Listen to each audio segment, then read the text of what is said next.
Obviously, felt like a playoff game tonight for two periods. I thought we had some opportunities in the first period. Second period, there were a lot of special teams, so I don't think either team could really get 5-on-5 flow out there. But coming out to start the third and scoring early was huge for us. I mean, you kind of had that feel that whoever scored the first goal was going to win this game, and we've been in a lot of these games all year where it comes down to winning a third period. So it's great to get this first one, but it's not a one-game series. It's a 2 out of 3. So we have to have a short memory and start getting ready right now for what we know will be a very determined Sacred Heart team. It's one of the hardest things to do is to end somebody's season. So we're going to have to be better tomorrow. I think it'll be another good game, and you know what? Looking forward to seeing our guys out there tomorrow. So you certainly didn't link the scoreless through 40 minutes to layoff hockey, but more playoff hockey. Yeah, you know what? I thought again, like we had some chances in the first. I like what we were doing, but I thought their guy made some saves, and Trev for us obviously had to make some saves tonight. And I think in playoff hockey, it may not be pretty all the time, but you have to play in a way where you're doing things that you're not going to beat yourselves. Were you shocked at all that you guys exploded the way you did in the third period? You know what? Given the fact that you guys had played 2-1. Yeah. I think he might want to have a couple of those back, but I always tell our guys, good things happen when you throw pucks to the net, and as a result of that happening tonight, we were able. I think 3 of the goals were as a result of that, right? So, I fully probably expect tomorrow will be a 2-1 game or a 1-0 game or a game with the goalie out. Rich? Hey, Coach, as the game evolved, what did you start to see? You know, a lot. I used to coach wrestling, and it's about analyzing your opponent. Yeah. What did you see out there on the ice that you had to make adjustments for? Well, I mean, we had talked about us wanting to try to wear them down a little bit and make them play in their end. So getting pucks down below the goal line, that was an important piece of the puzzle for us tonight. Could we have done it better? Absolutely. So I think, again, like they are a very skilled team. Like you saw when they have the puck in the offensive zone, they have guys that can shoot it. They have guys with great vision, great sticks. So you don't want to spend a lot of time your end. I thought tonight we spent a little bit more time on our end than I would have liked to have. But you know what? Again, like I said, tomorrow we're going to have to be better.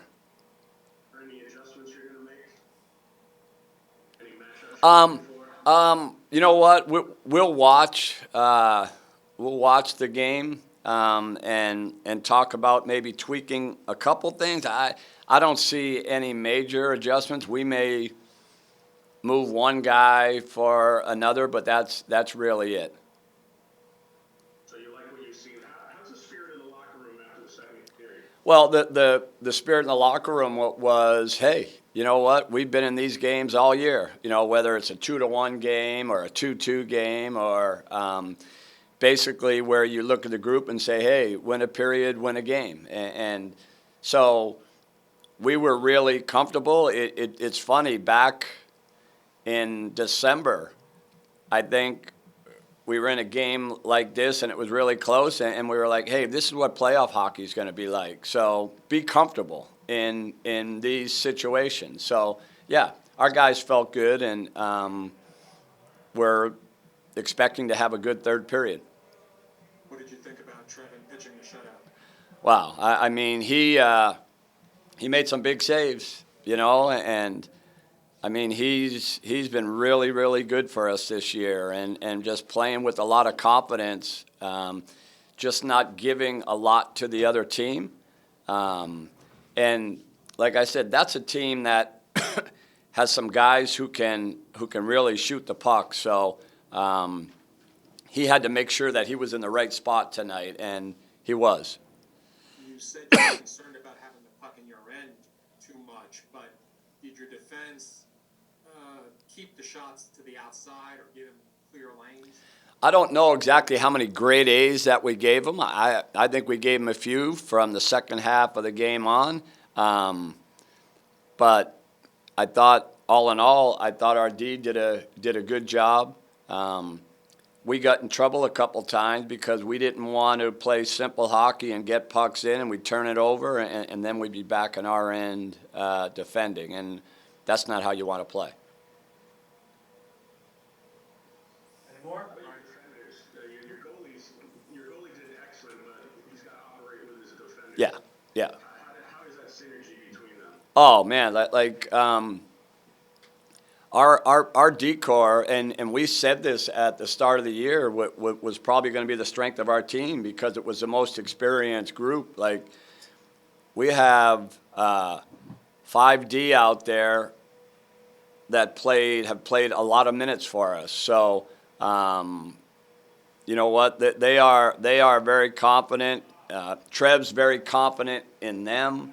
So it is a good relationship between our D and Trev for sure.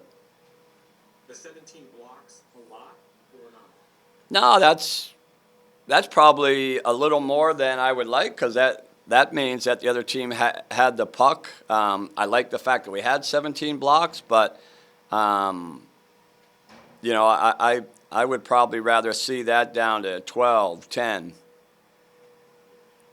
the fact that this is your first game in 2 weeks, your thoughts on how your team was able to use that time off but be ready for tonight? Yeah.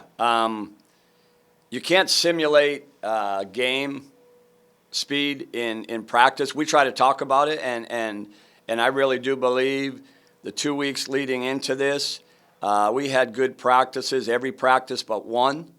And that's what we had talked about, playing with pace in our practice. I said we want to be a group that plays fast. The only way you can play fast is if you play with pace and if you're going in practice. And I thought, having the bye week and this week, we did a good job.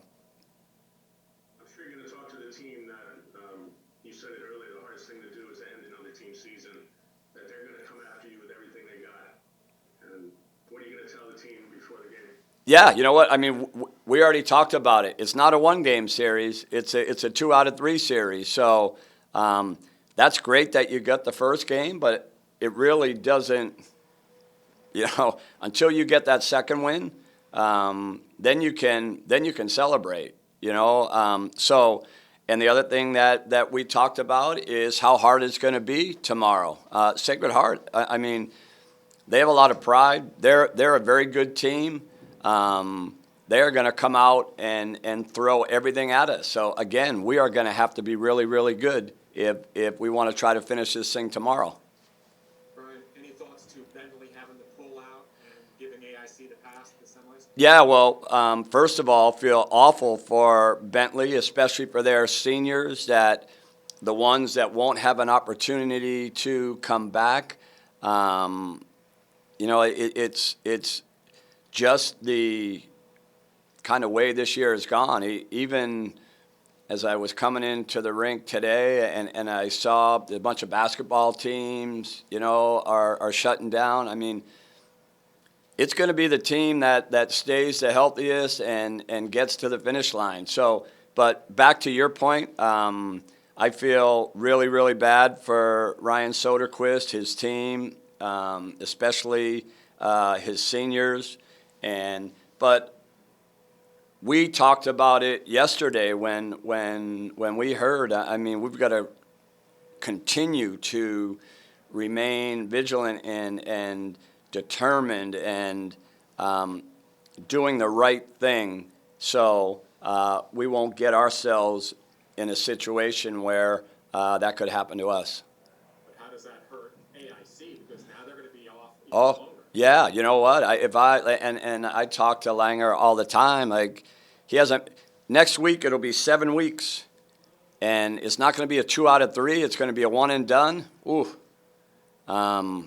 he's going to be in a tough spot, but he's got a very good team. So, at least in a 2 out of 3, if you were to lose the first night, you can come back. You know, when you're in a one and done deal, so he'll be in the semis next week. Yeah, I'm sure he'll be thinking about it. One last question, guys. You're good? Are we good? We good? All right, guys. All right. Thank Thanks. you.